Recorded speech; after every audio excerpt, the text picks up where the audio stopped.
সকালের দিকটা প্রায় 7টা পর্যন্ত খুবই কুয়াশা থাকে, কিন্তু আস্তে আস্তে যখন রোদ ওঠে সেই রোদটা শীতের ফুল গাছের জন্য খুবই উপকারী।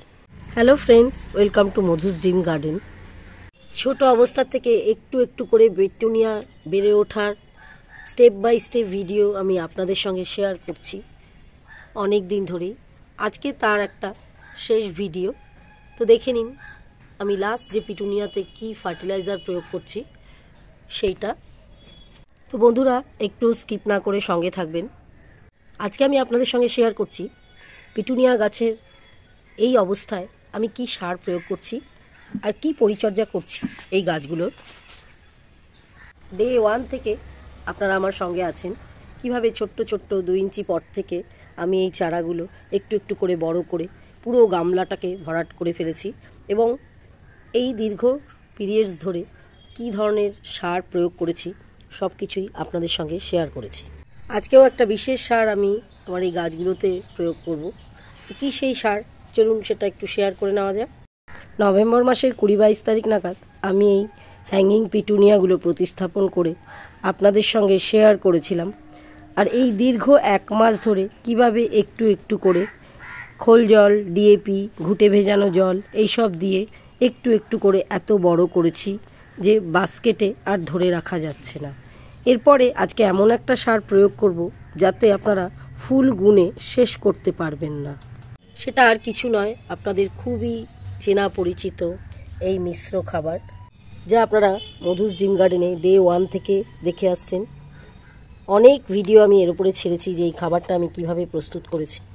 তাও আরও একবার আপনাদের সুবিধার জন্য বলে দিচ্ছি।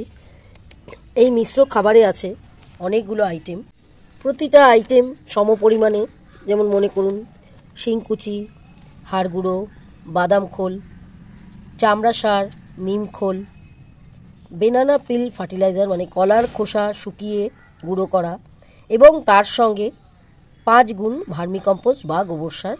আপনাদের কাছে যেটা অ্যাভেলেবেল আছে সেটা দিয়েই আপনারা 1 থেকে 1.5 মাস অন্তত আগে এই সারটা প্রস্তুত করে রাখবেন, যাতে এই ফার্টিলাইজারটা খুব সুন্দরভাবে মিশে যায় একে অপরের সঙ্গে।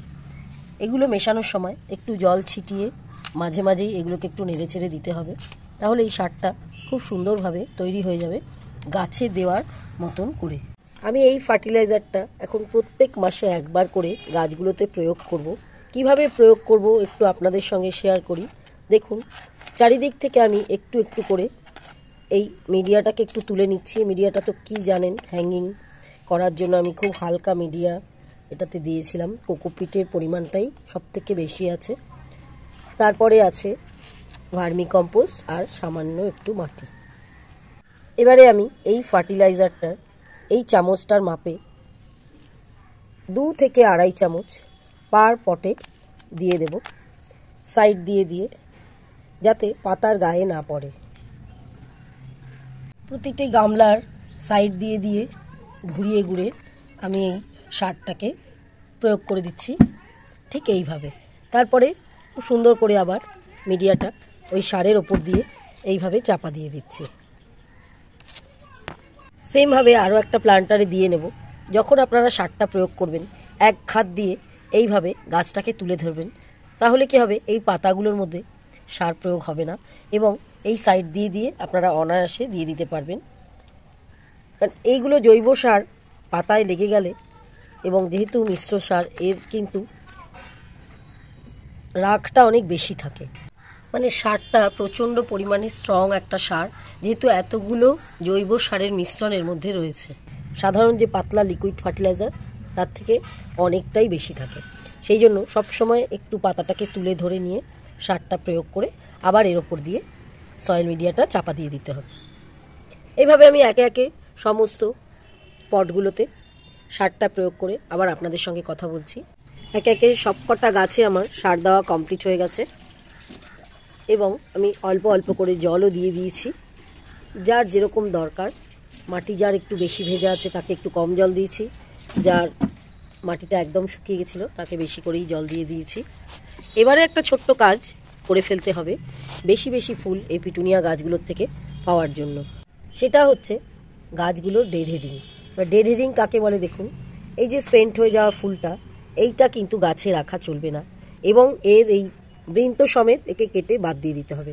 সেমভাবে এই আরও একটা দেখুন, এই যে এরকম ফুল গাছে রেখে দিলে এরা গাছের যে এনার্জিটা সেটা অনেকটাই লস করে। আপনি কেটে ফেলে দিলে তার থেকে আরও অনেক নতুন নতুন ব্রাঞ্চেস বেরোবে। এইভাবে যেদিনকে আমি সার প্রয়োগ করি সেদিনকে সমস্ত গাছ দেখে দেখে রেড হেডিং করে দিই, যাতে আবার নতুন নতুন করে ব্রাঞ্চ ছাড়তে পারে প্রত্যেকটা গাছ থেকে এবং আস্তে আস্তে খুব সুন্দর ঝাঁকড়া হয়ে যায়। এই রেড হেডিং আরও একটা কারণে করতে হবে, এটা না করলে কিছুদিন বাদে ফুলটা শুকিয়ে গিয়ে এখানে সিডস ফর্ম করে, তখন গাছটা সম্পূর্ণরূপে ওই সিডটাকে বাড়াবার জন্য, ওটাকে প্রতিপালন করার জন্য সমস্ত এনার্জি এর পেছনে লস করে। তো পিটুনিয়া গাছ সব সময় এইভাবে রেড হেডিং করেই ভালো রাখতে হয়, তাহলে আপনারা এপ্রিল মে মাস পর্যন্ত এই গাছগুলো থেকে ফুল পাবেন। এবারে সারা মাসে কি পরিচর্যা করছি সেটা একটু আপনাদের সঙ্গে শেয়ার করি। যেরকম দেখুন, মাসের এই একদম শেষের দিকে আমি একবার করে মিক্স ফার্টিলাইজার প্রয়োগ করছি। এছাড়াও 15 দিনে একবার করে দিচ্ছি লিকুইড মাস্টার্ড কেক ফার্টিলাইজার। আমি যেইভাবে দিয়ে থাকি, বাদাম খোল, নিম খোল আর সর্ষের খোল ভিজিয়ে ভাতের মাড়ের সঙ্গে পাতলা করে সেটাও দিচ্ছি। আর ওই 15 দিনের গ্যাপে একবার করে এনপিকে, যে ব্যালেন্স এনপিকে 19-19-19 দিতে পারেন, 20-20-20 দিতে পারেন, যার কাছে যেটা আছে সেই এনপিকে স্প্রে করছি, যাতে গাছগুলোতে প্রচুর প্রচুর আরও ফুল আসে নতুন নতুন করে। কিছুদিন বাদে দেখবেন এই গামলাগুলো আর দেখা যাচ্ছে না, শুধুই ফুলে ফুলে ঢেকে আছে আমার এই পিটুনিয়ার গামলাগুলো। বন্ধুরা, এইভাবেই করুন, শীতের একটা খুব সহজ এবং সুন্দর ফুল পিটুনিয়া আপনাদের বাগান ভরে ফুল দেবে এবং এত সুন্দর সুন্দর কালারে ভরিয়ে রাখবে আপনাদের ব্যালকনি বা টেরেস গার্ডেন। আজকের ভিডিওটা এখানেই শেষ করছি বন্ধুরা, দেখা হবে আবার নতুন কোনো এপিসোডে নতুন কোনো প্রসঙ্গ নিয়ে।